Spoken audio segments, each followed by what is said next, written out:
اللہ الرحمن الرحیم۔ میرا نام ڈاکٹر خالد اسراء ہے۔ میں بنیادی طور پہ میڈیکل ڈاکٹر ہوں، سرجن ہوں بائی پروفیشن، لیکن میرا ادب کے ساتھ بھی تعلق ہے۔ میں افسانہ نگار ہوں، بنیادی طور پہ افسانے لکھتا رہتا ہوں۔ میری افسانے کی 4 کتابیں بھی شائع ہو چکی ہیں۔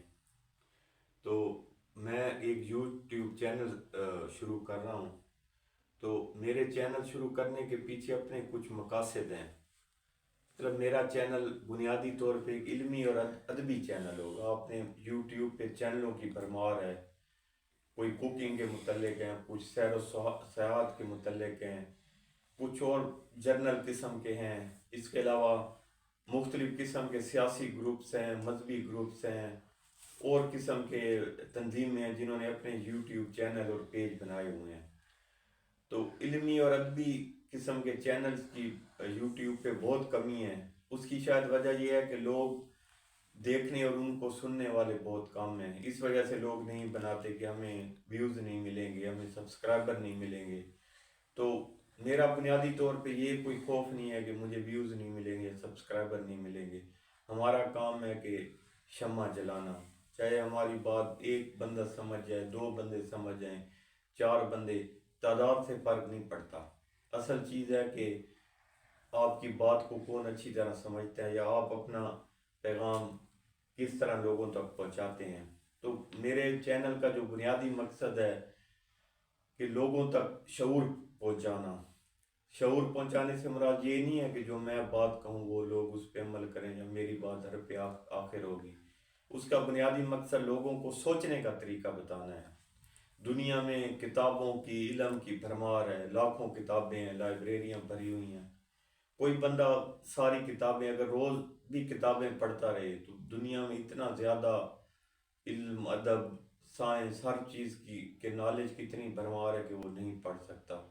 تو میرا بنیادی مقصد لوگوں کو سوچنے کا طریقہ بتانا ہے کہ کسی چیز کی سچائی جانچنے کا معیار کیا ہو سکتا ہے۔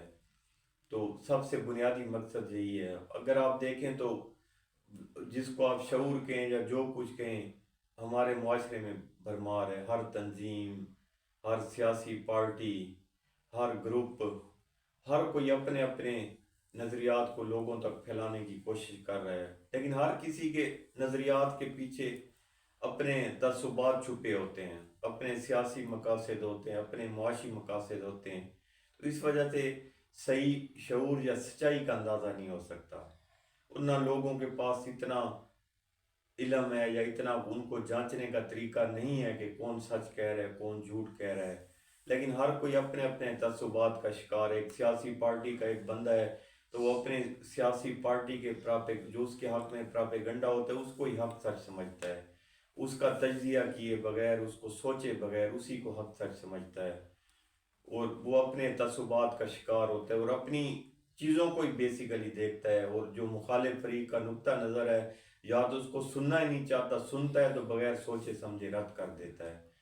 تو میرا مقصد یہ ہے کہ لوگوں کو سچائی جانچنے کا صحیح طریقہ دینا ہے۔ بازار میں عام لوگ کسی چیز کی کوالٹی یا معیار کو جانچنے کا ان کا اپنا طریقہ ہوتا ہے۔ بازار میں عام بندہ جاتا ہے، چاہے وہ پڑھا لکھا نہ بھی ہو، تو اس کا ایک اپنا طریقہ ہوتا ہے کسی چیز کو جانچنے کا۔ کپڑے کے بارے میں میں اتنا زیادہ نہیں جانتا، صرف پہننے کی حد تک ہوتا ہے۔ اس کے معیار کے بارے میں وہ کوئی کپڑے بنانے والا یا ماہر بندہ ہی جانچ سکتا ہے کہ کون سی کس کی کوالٹی زیادہ بھی ہے۔ لیکن عام ایک جو بازار میں خریدنے جاتا ہے تو اس کا جانچنے کا ایک ہی طریقہ ہوتا ہے۔ وہ ایک تو معیار قیمت کو بناتا ہے کہ یار ایک چیز کی قیمت 100 روپے، ایک چیز کی قیمت 150 روپے ہے اسی چیز کی، تو وہ سوچتا ہے کہ یار جس کی قیمت زیادہ ہے وہ زیادہ معیاری اور اچھی ہوگی۔ ایک کپڑا سوٹ 2000 کا مل رہا ہے، ایک سوٹ 3000 کا مل رہا ہے، تو وہ کہے گا 3000 والا سوٹ اچھا ہے۔ دوسرا وہ تقابل کرتا ہے چیزوں کا، مارکیٹ میں جاتا ہے، ایک دکاندار سے اس چیز کا ریٹ پوچھتا ہے، دوسرے سے پوچھتا ہے، پھر ایک اس کو اندازہ ہو جاتا ہے اور چیزوں کی خریداری کرتا ہے۔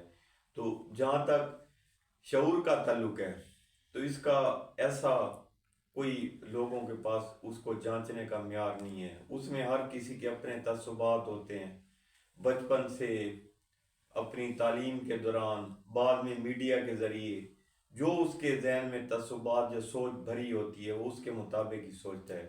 وہ اپنے جو چیز اس کے تعصبات پہ کے معیار پہ جو شعور جو باتیں اس کے تعصبات کے معیار پہ پورا اترتی ہیں وہ ان کو حق اور سچ سمجھتا ہے اور باقی ہر چیز کو رد کر دیتا ہے. تو جو صحیح شعور ہے وہ بیسیکلی صحیح شعور جس طرح فلسفہ کی زبان میں علم اور عقیدہ میں کیا فرق ہوتا ہے. آپ کو ایک ریاضی کا استاد ایک کلیہ یا فارمولہ بتاتا ہے وہ ہوتا بھی ٹھیک ہے, آپ نے اس کو منوان تسلیم کر لیتے ہیں کیونکہ آپ کے استاد نے اس کو بتایا ہے, تو اس کو ہم کہتے ہیں کہ یہ عقیدہ ہے. اور علم کیا ہوتا ہے کہ کسی چیز کو قبول کرنے سے پہلے پرکھنا, چاہے وہ بات ٹھیک بھی کیوں نہ ہو, چاہے وہ بات سچ بھی کیوں نہ ہو, حقیقت بھی کیوں نہ ہو, لیکن اگر آپ اس کو پرکھے بغیر, اس کی جانچ کیے بغیر, اس کا تجزیہ کیے بغیر اگر آپ اس کو قبول کر لیتے ہیں تو وہ علم نہیں, وہ عقیدہ ہو جائے گا. اگر آپ اس کو پرکھتے ہیں, جانتے ہیں, اس پہ اوپر غور و فکر کرتے ہیں اور پھر اس کو قبول کرتے ہیں تو وہ پھر علم ہوگا, عقیدہ نہیں ہوگا. تو یہاں پہ زیادہ تر لوگ عقائد کے غلام ہیں, علم کی کمی ہے. ہر کوئی اب چاہے کتاب کی کوئی بھی بات ہو آپ اس کو بنوان تسلیم کریں, چاہے وہ سچی بات کیوں نہ رکھی ہو, تو وہ عقیدہ ہوگی, علم نہیں ہوگی.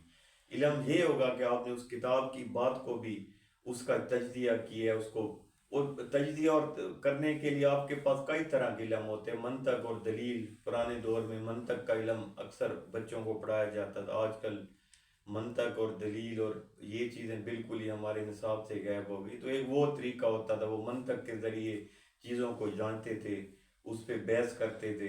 جس طرح سقراط کا طریقہ تھا کہ وہ کسی بھی چیز کو کہ بحث سے پہلے وہ اس کے تعریف کنسیپٹ طے کرتا تھا, کہ مطلب ہے کہ اگر کسی جگہ عدل پہ بحث ہو رہی ہے تو وہ سب سے پہلے بحث اس چیز پہ ہوتی تھی کہ عدل کی تعریف کیا ہے, اور عدل ایک ایک چیز کی تعریف کرنے میں پتہ نہیں بحث میں ہفتوں اور مہینوں گزر جاتے اور اس کی تعریف بھی طے نہ ہو سکتی. تو وہ سقراط کہتا تھا کہ جب تک کسی چیز کی تعریف طے نہ ہو تو اس پہ بحث کرنا فضول ہوتا ہے, کیونکہ سب سے اہم چیز جو ہوتی ہے وہ کسی چیز کی تعریف طے کرنا ہوتا ہے. اگر آپ عدل پہ بحث کر رہے ہیں تو پہلے یہ طے کرنا ضروری ہے کہ عدل کیا ہوتا ہے. تو انشاءاللہ یہ جو پہلا میرا یہ والا جو آج والا تھا یہ بیسیکلی تعارفی قسم کا تھا.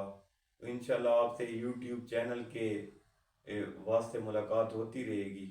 جو کچھ جانتے ہیں, جو کچھ لوگوں تک پہنچانا چاہتے ہیں وہ ہم پہنچاتے رہیں گے, اور کسی اس لالچ کے بغیر کہ وہ ویوز کتنے آئیں گے, سبسکرائبر ہوں گے یا نہیں ہوں گے. تو انشاءاللہ آپ سے ملاقات رہے گی. شکریہ.